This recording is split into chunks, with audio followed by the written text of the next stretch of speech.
This device right here is probably one of the most advanced MIDI routers and filter devices that I've ever used. You get 4 inputs and 4 outputs, 2 of which are USB, and you can route or block any of the inputs to any of the outputs. That in itself is already really cool about this device. But on top of that, you can block certain messages on different outputs. You can block messages like MIDI channels, MIDI clock, SysEx, pitch, aftertouch, transport controls. You can also remap MIDI channels. You also can convert MIDI messages, so you can convert notes to controller changes or convert controller changes to program changes. You can save presets and way more with this device. And what's really cool about that is that you do not need a computer to do any of that. You do that all on the device itself. So even if you need to do something complicated live at a show, you don't need your computer. You can do it all on the device itself. Very, very cool. This is the Plexus 4 by JMK Music Pedals. Let's keep the intro short today so I can really show you what this thing is capable of, because I'm basically going to show you all of the features in this device. And also, this will be some pretty advanced stuff with the routing and stuff. I think basically almost everyone is going to understand that. However, with the advanced stuff, if you don't know much about MIDI programming, I highly recommend that you watch my MIDI Programming Beginner's Guide to understand some of these topics before diving into this video. Even as a MIDI nerd like myself, this thing was quite intimidating at first,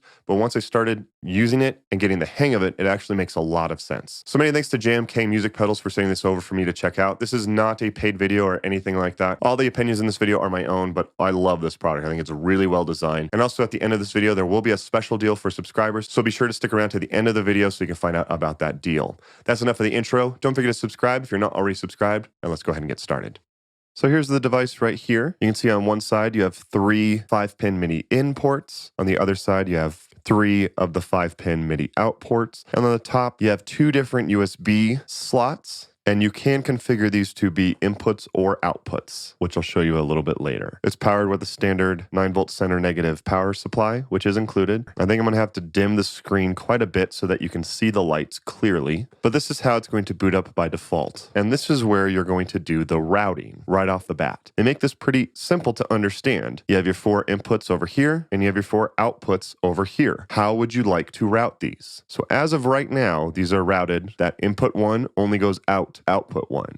Input 2 goes out, output 2. Input 3 goes out, output 3.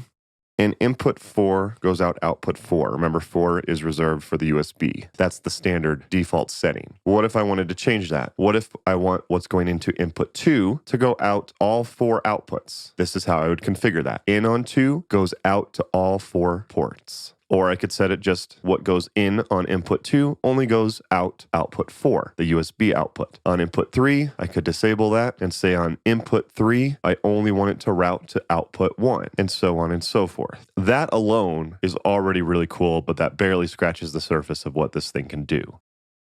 So here's a quick demo I put together where you can use this as a 1 in, 3 out device. So I have connected my MIDI controller right here. The output is going into MIDI input 1 on the Plexus 4. And then I've connected via USB to my Sheeran looper. I've connected via 5-pin MIDI to my HX stomp. And I've also connected to the WIDI Jack so I could wirelessly control my phone, which is running Stage Tracks 3. I have videos on all of these products, just FYI. But this Luminite MIDI controller right here is one of my favorite programmable MIDI pedals. Definitely check out a video on that if you're not familiar with it. You can see right now when I push a button, nothing is working because I need to configure the routing. So on MIDI in 1, I want to route it out outputs 1, 2, and 4. I don't have anything plugged into output 3, so I don't need that enabled. But now you'll see when I push this button, you'll see that Stage Tracks lyrics will scroll down. You will see that the Sheeran looper will start recording on the B track, and you'll see that on my HX stomp, it will load a different preset, all with one button press.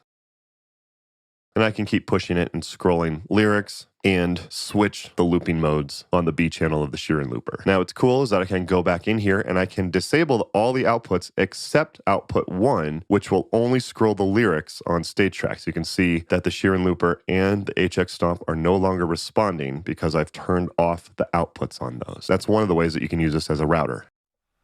And here's a quick example that I have of 3 in, 1 out. I have my MIDI keyboard, my Erae Touch, and my Luminite M2 all connected to the Plexus 4, and they're all routed to go to the Ableton push. 3 in and 1 out. But if I want to control sounds on my Ableton push, I can do that by enabling all 4 of the out ports. When I play my Erae Touch, when I play on my keyboards, and I play the notes on my MIDI controller. This Erae Touch is one of my favorite MIDI controllers I've ever played, just FYI, if you want to check out a video I did on that. And of course, I can disable input 2 from going to output 4, and now the Erae Touch no longer is sending messages to the Ableton push. Again, this is just an example of how you can do it, but 4 inputs and 4 outputs, and route them however you want. A lot of flexibility.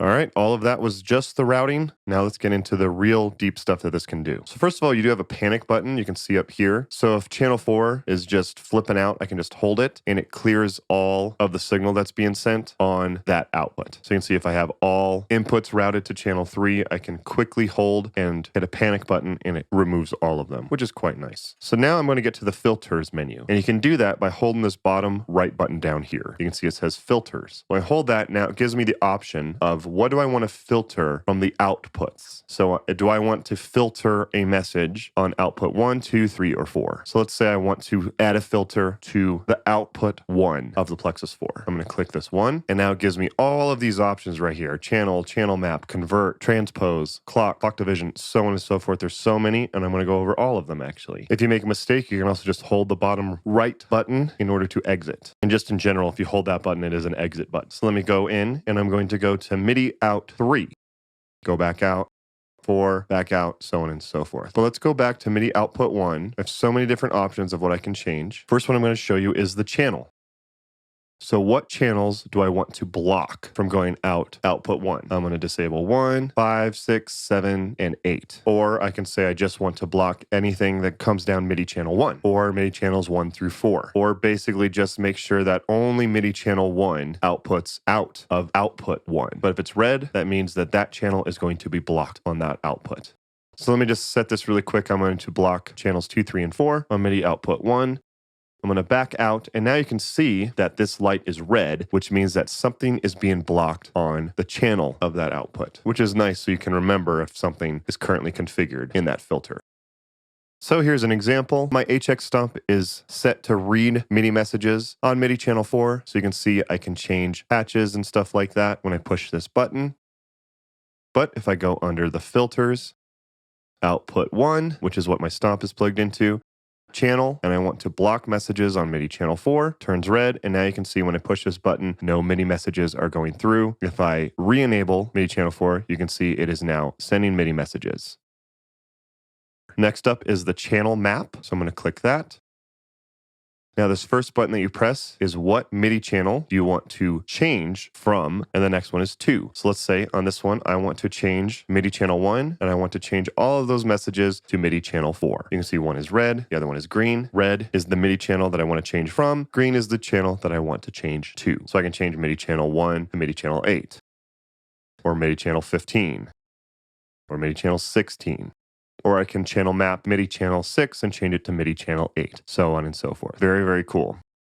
So this was the best way that I could demo this. I have my keyboard connected to my phone with the WIDI Jack, and I'm running MIDI Wrench, which is a really helpful tool if you need help with MIDI stuff to know what MIDI messages are being sent. But you can see as I push buttons on here, you can see it is sending info on MIDI channel 1. No matter what key I press, it's coming on MIDI channel 1. So let's go into the filters. On output 1, I'm going to go to channel map, and I'm going to change 1 to channel 9. And now you can see when I push buttons on my keyboard, it is now sending messages on MIDI channel 9. Change it to 11, now it's on 11. Change it to 12, now it's on 12. Change it to 3, now it's on 3, so on and so forth. Very handy. Okay, here's 3 really quick ones. Let's go back under filters. Output 1, there's 3 different ones you can just disable. So SysEx messages, you can turn those off. You can also turn off any sort of transport commands like play and stop, fast forward, stuff like that. And you can also say don't send any MIDI clock information out that output. I'm going to come back to clock division later. But these 3 are pretty simple, and it basically just disables sending those messages out that output. Pretty straightforward. And again, you can do this on any of the outputs. So on MIDI output 4. I don't want to send any SysEx, transport, or clock information out of output 4. But then say on output 3, I just want to disable the clock information. You also can filter out the pitch information as well. The ones for SysEx, transport, and clock will be the same idea. But you can see I'm able to send pitch change information from my keyboard to my Ableton push. Go under filters, output 4 in this case. Go under the pitch filter on what MIDI channel, so I can just mute it on MIDI channels 1, 2, and 3, for example. And now when I try to play pitch bends, it does not register. So next up, we have transpose. This is where it starts to get a little bit more complicated. But first, whenever you see this screen, this means what MIDI channel. So you have your 16 MIDI channels right here. So on MIDI channel 1, what do I want to transpose by? Now this turns into a keypad, actually, just like this. That's how I want you to think about it. And what's really cool is the green light will show you what it's currently set to. So it's currently set to 0, 6, 4. And if I'm happy with that, I can either confirm, or if I want to cancel that, I can either cancel it. But 0, 6, 4 is just standard. So if I wanted to input 127, I would click 1, 2, 7, and then I would confirm it. And now it is transposing to 127. I'll show you an example here in a second, but you can see that the light is yellow, meaning that something is being changed. Let's go back into there in channel 1, MIDI channel 1. But let me go ahead and set this back to 0, 6, 4, and now there's no transposition. But if I set it to 0, 6, 5, that is going to transpose everything up by a half step. So now everything's going to be transposed up a half step. If I set it to 0, 7, 6, that is going to transpose it up an octave. A little bit confusing, but 0, 6, 4 is basically no transposition. Going up by 1 is a half step, going up by 2 is a whole step, and going up by 12 is an octave. Again, a little bit confusing, but really cool that you're able to do all of this on this device without a computer. So for this example, I've connected my MIDI keyboard to my Ableton Push. You can see when I push C, it plays a C note. Same exact note. You can see that in blue on the Ableton Push. Now I want to transpose, so let's go under Filters, Output 4, because that's what's connected to the push. Go to Transpose. On MIDI channel 1, I want to set it to 0, 6, 5, because I want to go up by a half step. And now you can see when I push C, it plays a C sharp. Let me set my push to chromatic mode really quick so that you can see that it is playing a C sharp. When I push a C, it's actually playing a C sharp note. Let's set that back. Let's change it now to an octave. 0, 7, 6. Confirm that. And now it's playing an octave higher. Let's set that back to 0, 6, 4. And now it's not transposing at all. All right, next up is converting different types of MIDI messages. This is really cool. So let's go under Filters, go to Output 1, and I'm going to go to Convert. You have 8 different slots that you can make different MIDI conversions. Pretty helpful that you get more than just one, but when you see this screen, this means which slot. So I'm just going to go to the first slot. Now, what MIDI channel? Remember, whenever you see this, think of MIDI channel. So on MIDI channel 1, we have note, controller change, and program change. And what do I want to convert them to? So in this case, I'm going to convert note commands, and I want to change those to a program change. The note has been changed to a program change, or I can change all notes to a controller change, or I could just block all notes from coming through, or I can set it back and just notes still send notes. For controller changes, I can block all control change messages. I can convert control changes to program changes, which is pretty helpful. I can convert them to note commands, or I could just have them go normal as control changes. Same thing with program changes. I can convert program changes into notes, or just block all program changes, so on and so forth. I think you get the idea. And remember, you get 8 different slots for doing these conversions on different MIDI channels. So let's say on slot 2, I'm going to go in and on MIDI channel 15, I'm going to disable all note commands, so on and so forth. So here's an example of this working. My keyboard is connected to my HX Stomp. My keyboard obviously sends note commands when I push buttons, so it's not going to do anything. Also, just FYI, you do get to see a visual light up when MIDI information gets passed in those inputs and outputs, which is pretty cool. But anyway, let's go under the filters on output 1, because that's what's connected to my Stomp. I'm going to convert. Which slot do I want to store this in? I'm going to store it in slot 1. On MIDI channel 1, I have my HX Stomp now set to read on MIDI channel 1, and I'm going to convert note commands, and I'm going to set them to program changes. So now when I push buttons on my keyboard, it's going to change the patches on my HX Stomp. See, it's now changing patches when I push buttons. It's converting notes into program changes so I can control my HX Stomp, or at least choose different patches. Pretty cool feature, definitely very helpful. So clock division right here is dividing the MIDI clock information. I don't really have a way to demo this. However, JMK Music Pedals has a good video demoing this on their channel, and I'll be sure to link to that down below so you can check it out. But it basically just divides the MIDI clock into different divisions. Pretty cool. Not something that I personally really plan to use, but just shows how advanced that this is. So next up, we have these four right here: note low, note high, velocity low, and velocity high. These all work the exact same way. So for example, let me go to note low, which MIDI channel. Always remember to do the MIDI channel. This is where it can get you sometimes. But I'm MIDI channel 1, then I have a keypad. So if I put in 064, that means it's going to block the notes below the certain note number threshold. So it basically cuts the keyboard in half. The bottom half of the keyboard no longer works. Only the upper notes will work. The same thing is true for note high. Whatever I put in for the numbers for note high, the numbers above that threshold will not work. The same thing applies to the velocity one as well. So if I set it to velocity low 000, it'll allow any velocity to go through, but if I set it to 064, it will block notes that are below the halfway point of the velocity level. Same thing with velocity high, notes above will be blocked based on where I set the threshold. I think the best way to show you with this one is to just demo it. All right, going back to my keyboard, controlling Ableton push. Right now, all the notes work. But if I go under filters, output 4, the note low threshold on MIDI channel 1, I'm gonna set that to the halfway point, 064, and save it. Now you can see that the low notes do not send anything, and only notes on the top half will send a signal. And you can see that this is the point where it changes between E flat and E right here. So everything below this E flat will not be registered, and everything above this E will be registered. If I reset that back to 000, you can see now all the notes will work again. Same idea with note high. Remember to get back out of here. I've made this mistake a couple of times. This is the MIDI channel. The green one is the filters. So let's go to note high on MIDI channel 1. Also, I'm just going to set it to the halfway point, 064.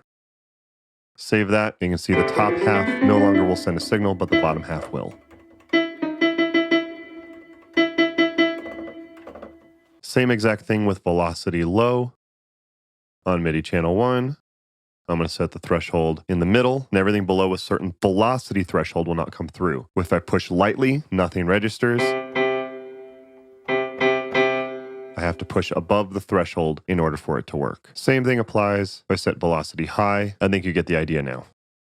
So last but not least, there's polychain and polychannel. This one's interesting, and there is also another video that I'm going to link you to so you can check it out. Polychaining sets all note messages coming from one physical input to spread out across selected outputs in a round-robin fashion. The polychannel will spread the notes out from one MIDI channel across multiple different MIDI channels in a round-robin fashion. I personally don't see the use for that. You might see it. If you know why, leave a comment down below. While I was editing, I realized I forgot one. You can also disable Aftertouch under Filters, pick your output, and then you can click here for Aftertouch, and you can disable Aftertouch on whichever MIDI channels you want. But last but not least, we have presets and global settings. So on like the main screen right here, hold the preset button. You can store up to 128 presets on this actually. So the first 16 can be loaded using just from right here, but you can actually get access to all of them with program changes. So the Plexus 4 on top of all of this can load a preset with MIDI, which I can show you as well here in a little bit. But just under this standard preset right here, if I wanted to load preset 1, I could click it and now preset 1 has loaded. If I want to load preset 2, I can load it. So let me show you how to save a preset. So let's go ahead and change this layout. So it's like this L shape. I'm going to go to presets and I'm going to save this as preset 3. I'm just going to hold it and save it into preset 3. So if I reset all of this to something like this, go under presets, load preset 3. You can see it loads what I saved for preset 3. And it does save everything, by the way. So let's just go in and make some changes. So like the channel, disable some of the MIDI channel outputs, for example. I'm going to go to presets, save this as preset 3. Now all of that is saved. I'm going to load preset 1, which is going to be just basically a blank slate. You can see there's nothing saved under the channel messages. Go back under presets, load preset 3. You can see that it's saved this L shape for the routing. And when I go under filters, you can see that it saved these channel filters as well. Very nice that you can save different presets in here as well. And it's also really cool is that if you ever just screw something up and you have no idea what you did, you can also just turn it off and turn it back on and it will go back to its default setting. So if you have a setting that you want to remember, make sure that you save your presets. And last but not least, we have global settings in here. So hold the global button right here and you have 6 different options under global settings. So this first one is MIDI in enabled. So when this is on, the Plexus 4 will receive remote MIDI commands on all MIDI imports for remote control. So that's how you can control this even more if you want to control this with MIDI, which is pretty crazy. And you can set the channel on where you want the MIDI commands to be received with this second one right here. Pretty crazy that you can control all of this with MIDI as well. So if it's green, that means that it's on. And if it's red, that means that it's off and it will not receive any MIDI commands. But I could turn it on and set it to read only on a specific MIDI channel. Next up is the USB device port. So through the USB device port, do you want it to be in and out, only out, or just off? That's what these 4 buttons are for. So you can configure how you want the USB to be routed. This 4th one is for USB host port. It's the same idea. This first one is both directions. This one is in only, this one is out only, and this one is none. And I did have to configure this so that I could get USB in to the Plexus 4 and then out to control my Ableton push. I did have to configure some of this for this demo. And last but not least, you also have the LED brightness. I'm probably going to have to dim my camera lights so that you can see this. I can set it to be a little bit more dim, or I can set it up to max brightness and you can see how bright the lights are. Even if my camera's not picking that up, it does change it. And last but not least, we have the status monitor right here. So it'll show you the status of monitoring when you're in routing view. You can set it to show all, only show unfiltered, only show filtered, or show none. I personally just like that on. And that is everything with what this device can do. So as of the time of shooting, this is currently listed at $199, and I will have links to it down below. It looks like normally it's about $220. It's currently on sale for $199. However, JMK Music Pedals was kind enough to do a discount for my subscribers. If you use promo code ScottYuleMusic at checkout, you can get 20% off the already discounted price. So it's 20% off the current $200 price. That deal does only last for the first week that this video comes out. So that deal for 20% off will be on these dates right here. So if you are interested in getting this, be sure to use that link down below so you can check it out and use promo code ScottYuleMusic at checkout so you can get 20% off your purchase. It's not an affiliate link or anything like that. They were just kind enough to do a discount for my subscribers. 2 just really quick tips. If you use the bi-directional port, especially on like the USB inputs on this thing, you can get into like a feedback loop. And I believe this device will just shut down if that happens. So just be aware of that. And then also I have a video going over MIDI headache problem solving. It's kind of an older video of mine, but I go over the apps MIDI Wrench and MIDI Monitor, and they're really helpful to help problem solve with having to do any sort of MIDI problem solving that you might need to do. I've done enough consultation calls with people trying to set up their MIDI devices, and I really think that this one is going to be one that I recommend to a lot of people. So I love it. I'm going to keep using it, and I'll probably recommend this to quite a few people who need help with something like this. So if you guys found this video helpful, please do me a favor and hit the thumbs up button. It takes a while to put these videos together. Hitting the thumbs up button takes only a second and truly does help out the channel, feed the YouTube algorithm gods and all of that. And if you'd like to see more videos like this in the future, consider subscribing.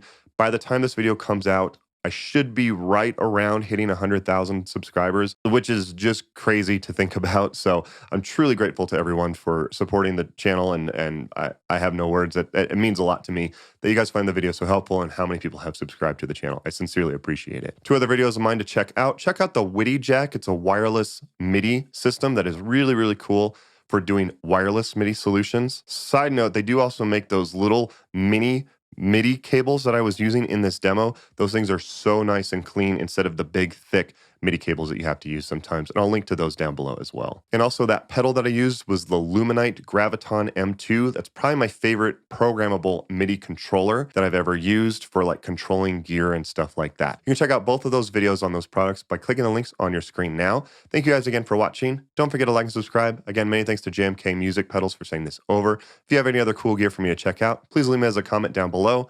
Thank you guys again for watching. Don't forget to like and subscribe, and I'll see you next time.